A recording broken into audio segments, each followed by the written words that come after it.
कहानी नंबर 33 जिसका नाम है बोलती गुफा। गुफा का मतलब मालूम है? ऐसे पहाड़ के अंदर अंदर अंदर अंदर जाने को और जानवरों को छुपने की जगह रहती। अंदर शिकार भी ले जा सकते, शिकार खा सकते, या कभी कभी ऐसे पत्थरों को तराश के भी गुफा बनाते, या फिर ऑटोमेटिक नेचुरल पानी गिरने से हवा धूप पत्थर के टुकड़े छोटे मोटे होके अंदर जाने के लिए जगह भी रहती, उसको बोलते गुफा। तो बोलती गुफा, गुफा कहाँ बोलती है क्या? लेकिन कहानी सुनो, बड़ी मजा आएंगी तुमको। हाँ, तो एक गुफा रहती और वो गुफा में एक गीदड़ रहता था। गीदड़ अपना दिन में है तो शिकार करना बाहर जाकर, और पेट भर के बढ़ने के बाद शाम के समय में रेस्ट करने के लिए अपनी गुफा में आ जाता था। किसी को मालूम नहीं था, गुफा बहुत अंदर अंदर अंदर अंदर थी, अंदर जाके वो सो जाता था। अब एक दिन क्या हुआ, ऐसे ही शिकार करने के लिए बाहर गया। अब उधर से एक शेर आया। शेर ने गुफा को देखा, देखने के बाद उसके मन में आया, अरे ये तो गुफा दिख रही, जरूर इसके अंदर कोई न कोई प्राणी होगा। अपन यदि अंदर चले गए तो प्राणी के शिकार करने को अपने को मिलेगा, और बड़ा प्राणी रहा तो 2-3 दिन के लिए अपने खाने की तो फिक्र मिट गई। ऐसा सोचते सोचते सोचते वो धीरे धीरे धीरे गुफा की तरफ जा रहा। अब वो रास्ता थोड़ा मिट्टी का, थोड़ा ऐसा कच्चा रास्ता था, तो जाते समय उसके पांव की निशानी मिट्टी में होने लग गई। अपन कैसे चले ना, गीले पानी में पांव भिगाए और फर्श पे आ गए तो अपने पांव के कैसे निशान उमटते, वैसा उसके वो मिट्टी में ना निशान उमटने लगे। और सिर तो कितना बड़ा रहता, उसका पांव, उसका पंजा, उसके नाखून, सारे निशानी उमटने लग गई। फिर अंदर जाके देखता, धीरे धीरे कोई बड़ा प्राणी रहा, शेर को ही खा लिया तो। लेकिन शेर को कोई खा सकता क्या? नहीं, क्योंकि शेर तो जंगल का राजा रहता, उससे सारे प्राणी छोटे ही रहते। अब वो अंदर इधर उधर देखा, गुफा तो बड़ी अच्छी है बोले, लेकिन यहाँ कोई प्राणी तो नहीं दिख रहा। भूखा प्यासा, दोपहर की धूप, थका हारा, प्यास भी लगी, भूख भी लगी, और गुफा के अंदर गया तो न तो पानी है न तो कोई प्राणी है।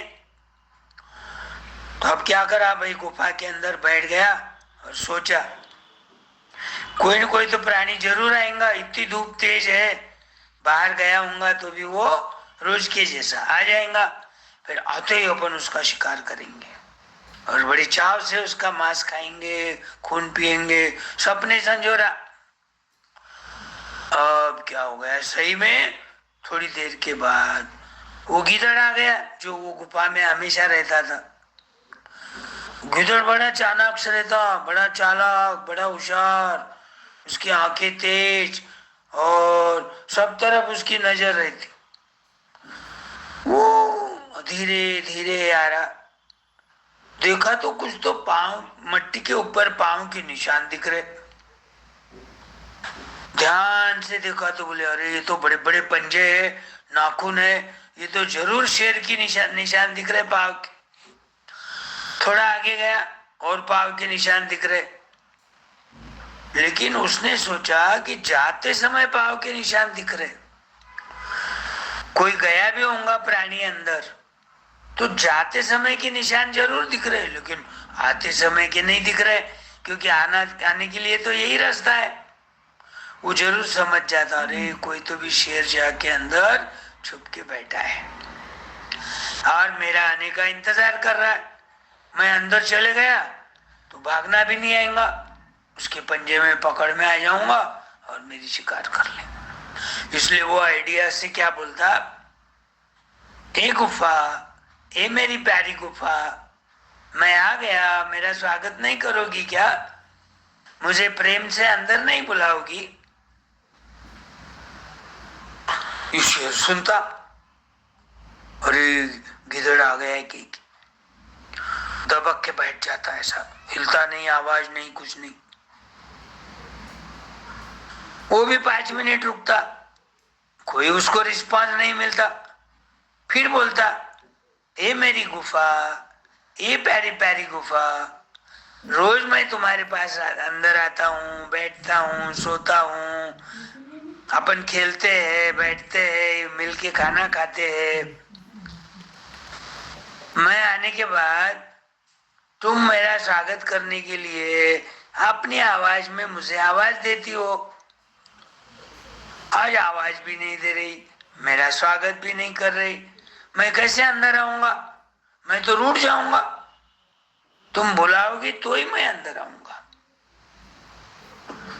अब ये सारी बातें शेर सुनता, फिर भी चुप बैठता, क्योंकि अंदर से आवाज करे तो गिदड़ बड़ा चालाक है, समझ जाएगा कि अंदर शेर है। लेकिन वो सोचता, सही में इसकी ये जो गुफा है ये गिदड़ का स्वागत करती होंगी क्या? गिदड़ आने के बाद, आओ मेरे प्यारे भैया, गिदड़ भैया, बहुत थक गए होंगे, धूप से बचने के लिए अंदर आ जाओ, मैं छांव दूंगी, दोनों मिलके खाना खाएंगे, पानी पिएंगे, गप्पे मारेंगे। ऐसा बोलती होंगी क्या? हो सकता है बोलती भी होंगी, नहीं तो गिदड़ ऐसा तो नहीं बोलता था गुफा को कि मेरा स्वागत नहीं करोगी क्या। तो बोले अब जब तीसरी बार कभी आवाज दिया गिदड़ ने तो मैं बोलूंगा उसको। अब गिदड़ फिर से आवाज देता, अरे गुफा, ए प्यारी प्यारी गुफा, ए मेरी लाडली गुफा, मैं कितना प्यार करता हूं तुझसे, तू रोज कितना अच्छा स्वागत करती है हंसकर मेरा, आज कुछ भी नहीं बोल रही, मेरे पे नाराज है क्या? अरे तो थोड़ी देर हो गई, लेकिन आ गया ना मैं, नहीं आता तो गुस्सा, आने के बाद क्या गुस्सा करने का। तो शेर अंदर से बोलता, ओ गिदड़ भैया, आओ आओ आओ आओ, अरे मैं काम में बिजी थी, तेरी आवाज भी सुनाई नहीं दी, मैं थोड़ा अंदर थी आज, तो तू क्या करो, आओ, मैं स्वागत करने के लिए तैयार हूँ तुम्हारा, और बहुत थक गए होंगे आज, और आवाज दे दे के भी थक गए होंगे अभी, सॉरी हाँ गिदड़ भैया, आ जाओ अंदर। ऐसी आवाज करता शेर। अब शेर की आवाज को तो वो गिदड़ पहचान लेता, और अंदर शेर है बोले। फिर वो शेर को दूर से बोलता, ए मूर्ख शेर, गिदड़ गुफा कहाँ बोलती है क्या? गुफा कहाँ स्वागत करती है क्या? मैं तो अंदर कौन सा प्राणी है क्या नहीं है, ये जानने के लिए मैंने चुप चुप गुफा को ऐसा बोला, ए गुफा मेरा स्वागत नहीं करेंगी क्या? और तूने सही समझ लिया, तेरे जितना तो मूर्ख प्राणी कोई नहीं होगा, बोलकर वो भाग जाता। भागने के बाद शेर बाहर आता, देखता गिदड़ भाग रहा बहुत दूर चले गया, और ये तो कब कब प्यासा और भूखा था, इसके अंग में कोई ताकत भी नहीं थी, भाग भी नहीं सकता था।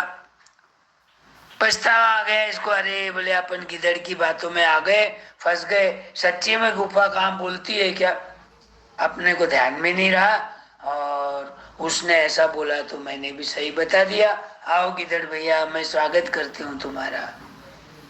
तो गिदड़ के जैसा चाणाक्ष होना, चालाक होना, चतुर होना, होशियार होना, अपनी नजरें सब तरफ ध्यान रखना पड़ता।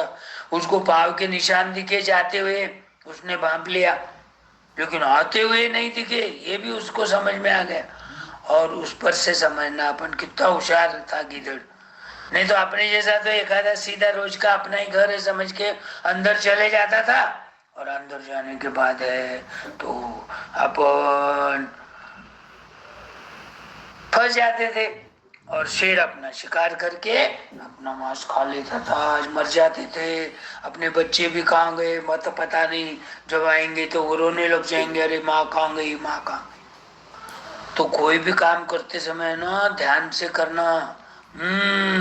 और नहीं तो फिर फंस जाते, नुकसान हो जाता अपना। तो ये कहानी है बोलती गुफा। इसका नंबर कितना है? 33। अरे वाह, चलो बाय।